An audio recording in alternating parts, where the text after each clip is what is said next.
हाल ही में 17 सरपंच छोड़ के गए, उन्होंने भाजपा को समर्थन दिया, इसमें कितनी सच्चाई है? अब क्या मालूम है उनको समर्थन को। पहले उन्होंने दलसर भाई को समर्थन दिया था, उसको चुनाव लड़ा रहे थे। उसके बाद मुख्तार भाई को समर्थन दिया, उसको चुनाव लड़ा रहे थे। उसके बाद नौक्षम जी को समर्थन दिया, उसको चुनाव लड़ा रहे। अरे वोट किस किस को देंगे? वो उनके घर वाले वोट कर पूछे, वोट दे तो दे किसको? क्यों माने हम इनकी? तो घर वाले सारे वोट तो कांग्रेस को दे रहे हैं, तो उनके पास बचा क्या है? ऐसा तो नहीं है कि कांग्रेस बीजेपी का डर दिखा रही हो? नहीं, मैं ये आपसे जानना चाह रहा हूँ, जो 17 सरपंच है उन्होंने 5 साल मलाई खाई थी। जब मंत्री जी गलत थी तो उस टाइम उनके मुंह बंद क्यों थे?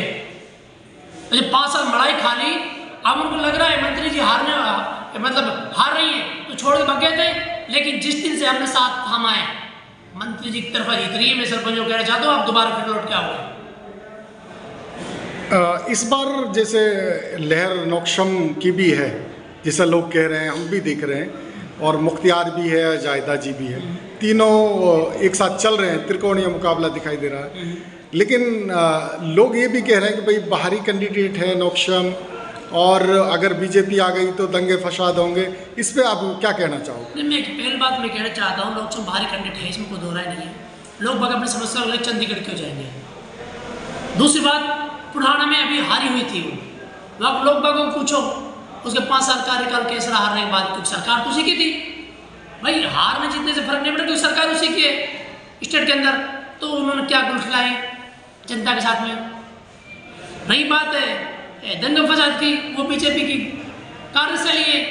कोई मॉब लिंचिंग उठा लो, कोई कहीं भी उठा लो, मुसलमानों के खिलाफ नफरत फैलाना का उनका एजेंडा, पुराना एजेंडा है। मेवात में हिंसा हुई 31 जुलाई को, क्या कहोगे? वो भी क्या उसका असर भी पड़ेगा इस चुनाव पे? बिल्कुल पूरा असर पड़ेगा। जो हरियाणा के लोग राजस्थान में आ गए, दोनों कैंडिडेट हरियाणा के मानूंगा मैं, तो बीजेपी को भी निर्दलीय को भी, तो निर्दलीय भी सभा का प्रोडक्ट है, सभा का सदस्य है, वही सभा जिसका ताल्लुक बीजेपी से है कहीं न कहीं से, और चाह रही है कि कहाँ से कांग्रेस हारे। लेकिन मैं एक सवाल मुझसे ये भी करना चाहता हूँ, वो क्यों चाहते हैं नूह से कांग्रेस जीते और कहाँ से कांग्रेस हारे? उनका दोगला रवैया क्यों है? और जनता पे विश्वास क्यों करे? मैं नूह में किसके साथ हो तो कामा में किसके साथ हो? तो उनका कोई पैदल चलने वाला नहीं है। यहाँ तक तरफ आएंगे हम, पिछली साल 40 जीते, फिर 50 से जीतेंगे। और इनकी जो बोल रहे हैं ना, मुख्तार जीता है, नौक्षम जीता, की सारी गलतफहमी दूर हो जाएगी जिस दिन डब्बा खुलेगा। इनको पता चल जाए गांव में 10 से 15 वोट ले रहा मुख्तार, और नहीं जमानत में नहीं बच रही है। मैं कह रहा हूँ भाई भी बदल जाओ, तुम्हारे पास वक्त है, 5 साल पछताने से अच्छा है अभी रिटर्न हो लो। आज मेवात की बड़ी शख्सियत वसीम खान मेवाती के साथ हैं हम, और उन्होंने हाल ही में कांग्रेस को ज्वाइन किया है फिर से। उनके सवालात उनसे कर लेते हैं, जानते हैं कि आखिर उसने कांग्रेस को क्यों चुना। सर, कांग्रेस को क्यों चुना? नहीं, मैं ऑलरेडी पहले से कांग्रेस का सदस्य हूँ। मैंने यूथ कांग्रेस मासी को इलेक्शन लड़ा है, और बीच में MIM में ज्वाइन की थी। ये MIM का जो कैंडिडेट है वो टिकट लेके फुर हो गया है, तो अल्टरनेटिव मैंने अपना दोबारा उसी उसमें तो लौटा हुई रिटर्न किया है कांग्रेस में। तो क्या माहौल है कामा में कांग्रेस का? क्या फिलहाल तो जबरदस्त माहौल है, गाँव एक तरफ आ रहे हैं। तो आप तो संघर्ष से आए हो और संघर्ष को भली भांति समझते हो, जानते हो, क्या कुछ बदलाव दिख रहा है आपको कामों में? बिल्कुल पूरा बदलाव है। आपने देखा हो 4 से 5 दिन माहौल क्या था, आज माहौल क्या है? आज गांव के गांव टूट रहे हैं। एक तरफ आप कहीं भी चले जाओ, किसी गांव चले जाओ, एक तरफ माहौल बढ़ता जा रहा है दिन पे दिन। चौधरी तैयब हुसैन 3 राज्यों में मंत्री बने, उनका भी कुछ फायदा चुनाव में जाहिदा खान को मिल सकता है? हाँ बिल्कुल मिलेगा। दूसरा, घाटमिका गांव से जो एक चर्चा शुरू हुई पूरे देश में, दुनिया में, क्या उसका इफेक्ट कुछ चुनाव में पड़ेगा? नहीं, उसका इफेक्ट तो थोड़ा पड़ेगा, लेकिन उतना भी नहीं पड़ेगा, क्योंकि हम घाटमिका उस आंदोलन के हिस्सा हैं और हमने ये लड़ाई शुरू की थी। आप जेल भी घाटमिका प्रकरण में होके आए हो, हाँ, लेकिन आपसे कभी पूछा, जैसे मुख्तियार जी मैदान में आ गए तो अब कभी आपसे पूछा कि भाई वसीम भाई मैं चुनाव लड़ना चाहता हूँ, इस तरह की कोई बातचीत हुई हो? ना, कोई बातचीत नहीं है। तो वो भी एक पढ़े लिखे इंसान हैं और आप भी एक सामाजिक कार्यकर्ता हो, वो भी समाज के लिए काम कर रहे हैं, तो आप जाहिदा को क्यों चुन रहे हो? नहीं, एक चीज़ बताइए, मुख्तार को क्यों चुने? बताओ, उसका संघर्ष बताइए, क्या संघर्ष किया उसने पिछले 5 साल में? जब दो चीज़ होती है, सत्ता और विपक्ष, और विपक्ष का रोल मैंने अदा किया है। अगर उसके इलेक्शन लड़ना था तो 5 साल पहले क्यों नहीं आया? जनता की सेवा क्यों नहीं की? विपक्ष मुद्दे क्यों नहीं उठाए? विपक्ष के सारे मुद्दे हमने उठाए हैं। 3 महीने पहले आके बोला कि इलेक्शन लड़ रहा हूँ, वो तो एक तरीके से कह रहे हैं कि घाट में का आंदोलन हमने लड़ा है, उसका वो लेना चाह रहा है, श्रेय लेना चाह रहा है। तो वो स्कूल भी चलाते हैं, तो उससे कह रहे हैं कि भाई समाज का काम कर रहा हूँ। क्या समाज का काम कर रहे? 70,000 फीस एक बच्चे का रखी, क्या समाज का काम हो गया?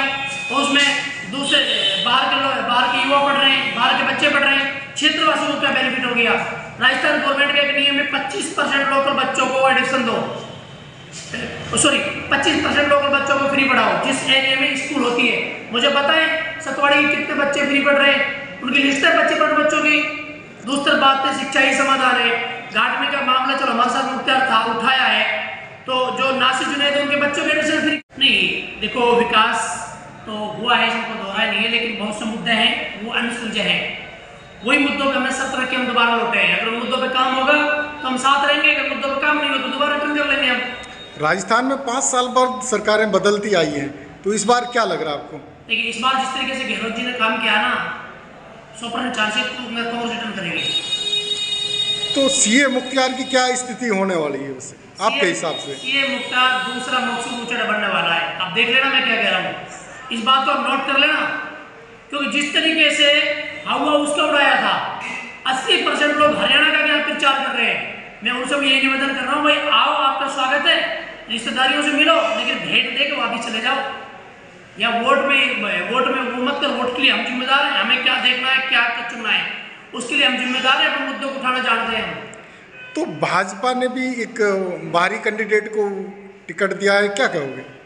15 साल से भाजपा बाहरी को तो टिकट दे रही है, क्या लोकल एक भी व्यक्ति इतना जिम्मेदार नहीं था, इतना इंटेलिजेंट नहीं था, एक तरीके से इतना काबिल नहीं था जो भाजपा को बाहर से कैंडिडेट लाने पड़ रहे हैं।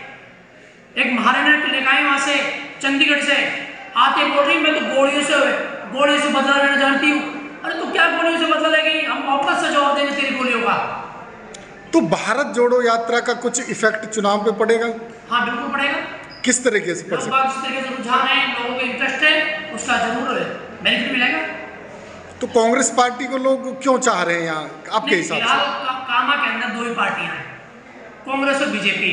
बीजेपी के कैंडिडेट बाहर ही है, अब उसको कौन चंडीगढ़ जाके मिलेगा मुझे ये बताओ। चल इनको आके पकड़ तो लेंगे हम, कम से कम काम आके बैठ जाएंगे, धरने देके बैठ जाएंगे, बैठी का बोलो मुलाकात करो हमसे, नहीं मिलेंगे तो घर में जाके बैठ जाएंगे। उसको चंडीगढ़ ढूंढने कौन जाएगा? और कामा को मैं तो उनकी भी कह रहा हूँ, जो उसको बीजेपी को वोट कर रहे हैं वो भी बेवकूफ़ लोग हैं जो बाहरी कैंडिडेट को चुन रहे हैं। जब आप बीजेपी के समर्थक हैं, बीजेपी के वोटर हैं, तो आप टिकट क्यों नहीं मांगे बीजेपी से लोकल के लिए? और लोकल लोगों जिन लोगों ने करोड़ों रुपए खर्च किया, रैलियां की, जयपुर गए, क्या उनकी 1% भी नहीं सुनी बीजेपी ने? जब लोकल लोगों की कोई वैल्यू ही नहीं है, बीजेपी के अंदर लोकल लोगों को वैल्यू ही नहीं है, तो उस पार्टी को